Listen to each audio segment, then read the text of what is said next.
Clear footage of an unidentified aircraft was captured in California. What happened? He says, well, this thing, was flat on the bottom, sloping sides, a little ledge around there, and then a dome on the top with these little glass things on top. Looked like there was a camera under each one. And it traces back to a hangar at Norton Air Force Base. The storyline basically is that there's a lot of work going on in the aerospace industry that would indicate that we have black projects that have gone even darker. During a tour of the base, aerospace designer Brad Sorensen took a wrong turn, joined the wrong group, and walked straight into a classified briefing. A three-star general began speaking. A curtain dropped. Behind it were three aircraft unlike anything Sorensen had seen before. In that moment, he realized this wasn't a demonstration. It was something the public was never supposed to see. I've seen copies of inter-office correspondence among defense contractors that openly stated that they felt the technology was a fundamental enabling technology, that it had all kinds of different defense applications, but it also had a lot of serious civilian applications that would be beneficial to humanity as a whole, to the environment. It seems obvious that someone, perhaps a group, maybe some kind of a rogue civilization within our society, has captured the technology. They're exploiting it for their own aims, for their own interests, whatever those might be. There's not a sliver of doubt in my mind that it exists. Brad Sorensen discovers ARVs. In 1988, aerospace engineer Brad Sorensen went to Norton Air Force Base for the annual air show, and he expected to see the usual displays of cutting-edge aircraft and military technology. Like many in his field, he was there to network with top contractors, admire new designs, and maybe even meet a client or two. But fate had something entirely unexpected in store for him. At one point, Brad found himself separated from his group, and wandering through a massive hangar, he stumbled upon a presentation unlike any he had ever witnessed. A three-star general was speaking, and what followed was something that left a permanent mark on Brad's life and everything he thought he knew about secret aerospace projects. At first, the general's briefing seemed ordinary, as if he was introducing a top-secret aircraft that someone with Brad's security clearance might anticipate. But then, with a subtle gesture, the gesture signaled, and a massive curtain was pulled aside. What he saw shocked him. Behind it, there were three crafts hovering silently just a few feet above the ground. These were saucers unlike any conventional aircraft. Brad froze, his mind racing. The smallest was roughly 24 feet in diameter, the next measured about 60 feet, and the largest spanned an astonishing 120 feet. Each had a flat, smooth bottom and sloping sides that culminated in a dome on top. Within the domes, there were small bubble-like structures that seemed to house cameras or observation equipment. Each craft had an eerie, futuristic quality. These weren't just aircraft, but this was the time the world stumbled on the Alien Reproduction Vehicles, or ARVs. These are military-designed craft inspired by the legendary flying saucers that have been spotted and investigated by ufologists. These vessels have been nicknamed flux liners, hinting at their unusual electromagnetic capabilities.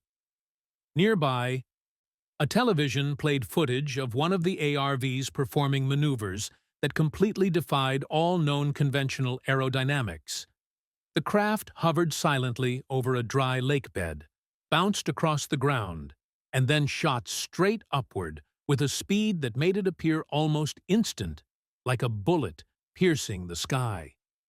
The audience, which was a mix of military officials, engineers, and contractors, sat there stunned. For Brad, trained to recognize experimental aircraft, the simple design and the impossible movement was both mesmerizing and deeply unsettling.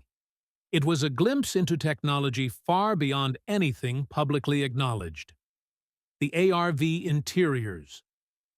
After that dramatic unveiling at Norton Air Force Base in 1988, where aerospace designer Brad Sorensen wandered into a restricted presentation and saw the ARV, his curiosity didn't end at their shape or movement.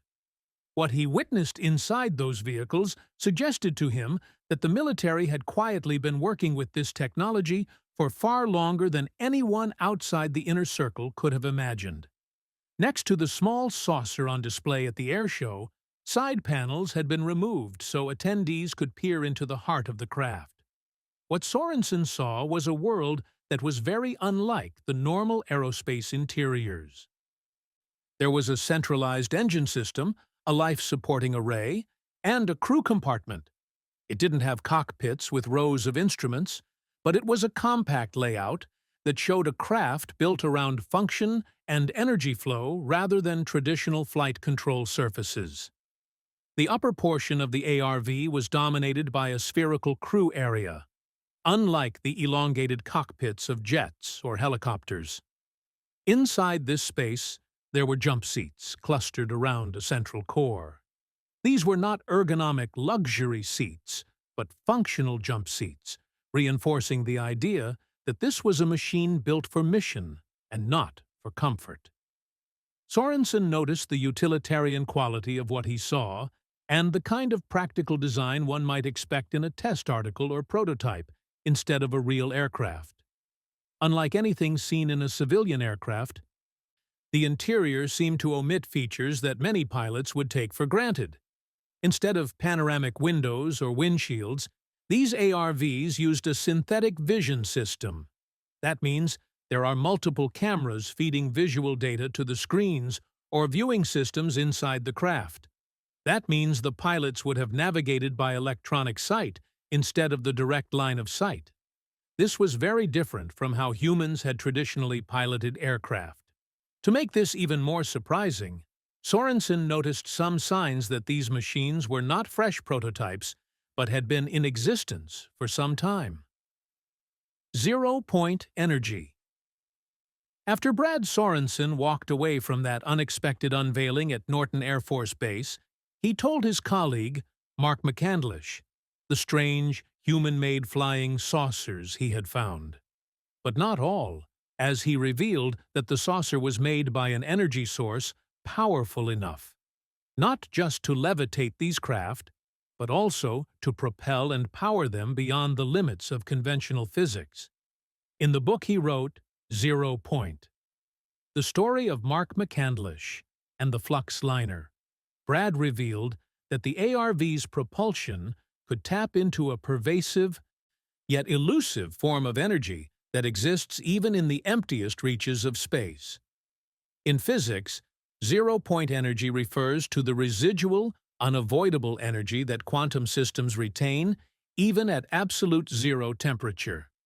This is a direct consequence of the uncertainty principle, which forbids a particle from having simultaneously exact position and momentum.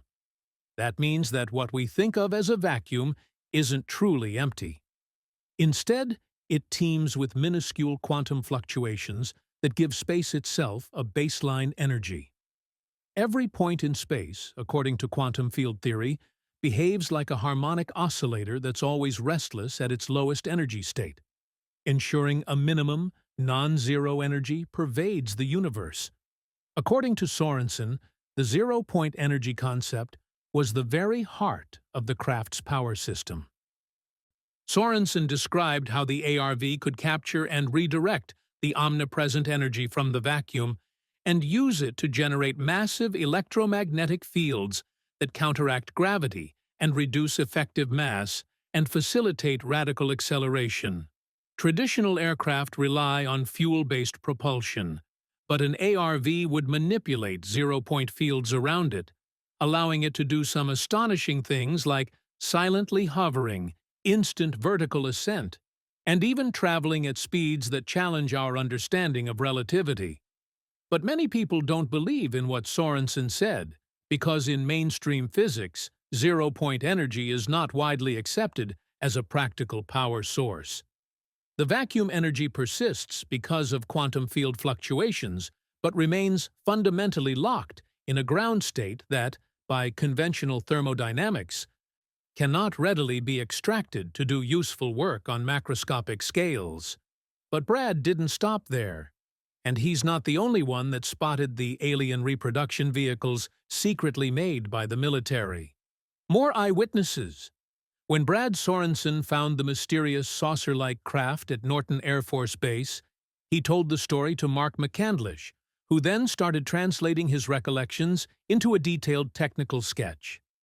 As McCandlish dug deeper into the secretive world of black-budget aerospace programs in the late 80s and early 90s, more eyewitnesses emerged, and it was discovered that Brad was not the only one that saw the ARV in the military. One of the most intriguing additional witnesses that McCandlish met was Kent Sellen, a crew chief stationed at Edwards Air Force Base in the 1970s. Their paths crossed at an air show in the early 1990s, the same way Brad first stumbled upon the ARVs. Like Brad, Kent wasn't actively searching for flying saucers. He was just going about his duties one day in 1973 when he was dispatched to retrieve a defective piece of ground equipment. He wanted to use a shortcut to go across the dry lake bed, so he drove up to a row of Quonset huts at the base. Peering through a cracked hangar door, he froze as he saw a saucer-shaped craft hovering silently inside, matching Brad's description almost perfectly. It was flat on the bottom with sloping sides and a domed top with camera-like protrusions. Kent's shock was immediate, but it was the military's reaction that would have a lasting impact on him. Before he could process what he saw, armed personnel confronted him, ordered him to the ground, blindfolded him, and subjected him to an intense 18-hour debriefing. This showed how much the military was trying to keep their secret alien aircrafts hidden. What made Kent's testimony especially compelling to McCandlish was not just the similarity in the craft's design, but the fact that it took place nearly 2 decades earlier than Brad's 1988 sighting. This suggested that the ARVs have been around far longer than we thought, woven into the fabric of classified aerospace programs. McCandlish also spoke with others in the military and aerospace world, and their accounts hinted at hidden facilities and unexplained craft. This means that Brad's story was not an isolated incident, but actually a much larger mystery. Unlike Sorensen, Kent Sellen couldn't escape unscathed from what he saw.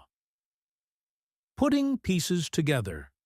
Mark McCandlish started to see the story of the alien reproduction vehicle not as isolated, but a complicated and shocking story.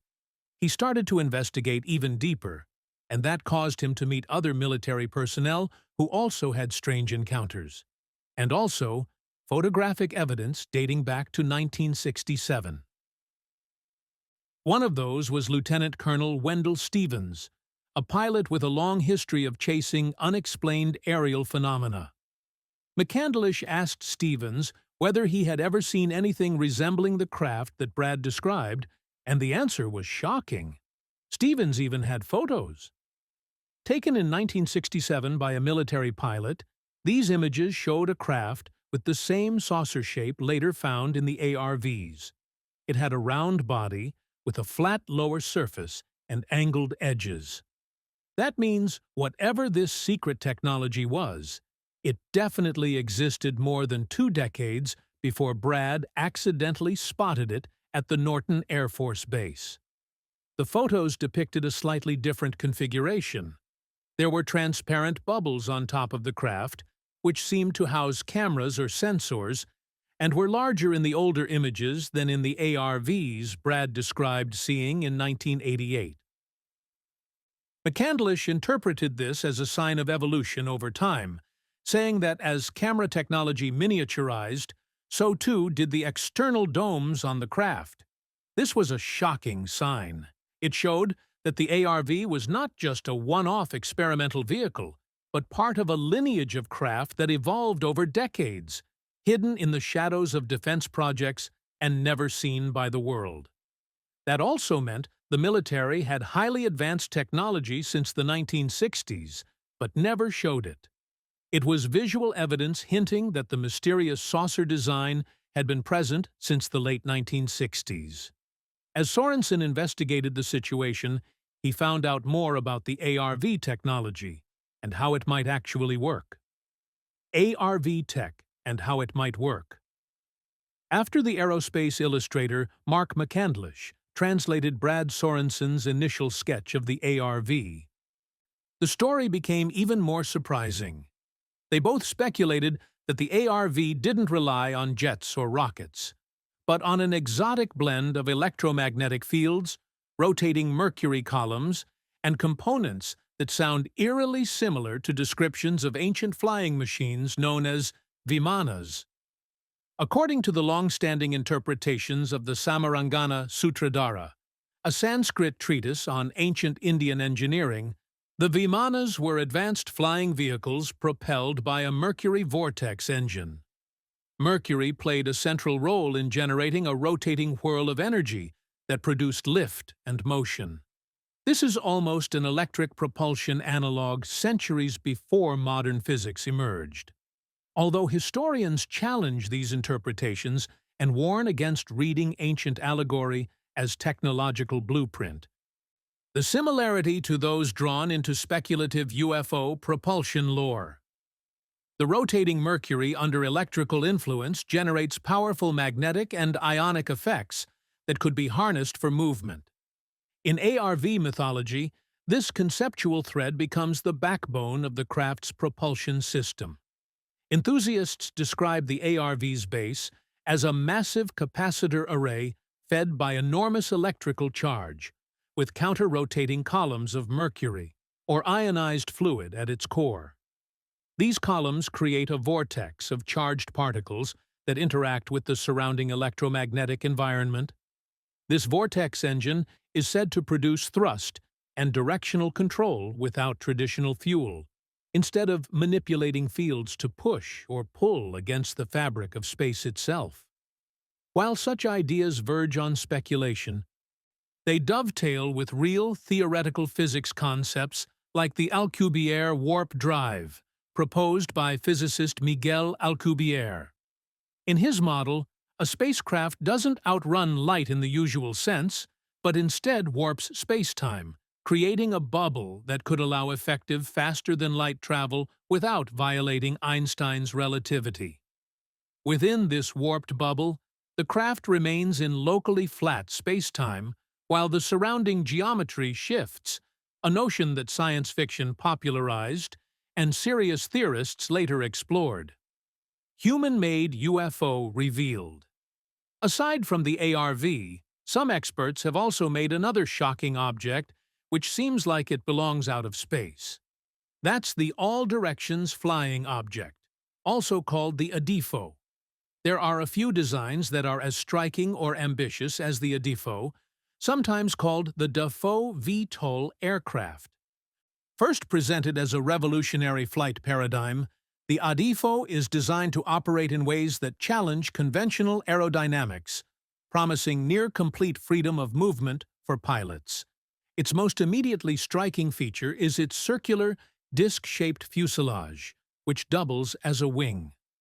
This axial symmetric shape is generated by rotating a bidirectional airfoil around a central axis, giving the aircraft uniform aerodynamic properties in all directions. The result is an aircraft that theoretically maintains high lift-to-drag ratios across a wide range of angles, even over 60 degrees, without creating shock waves during transonic flight, and without the sonic booms that typically plague high-speed jets.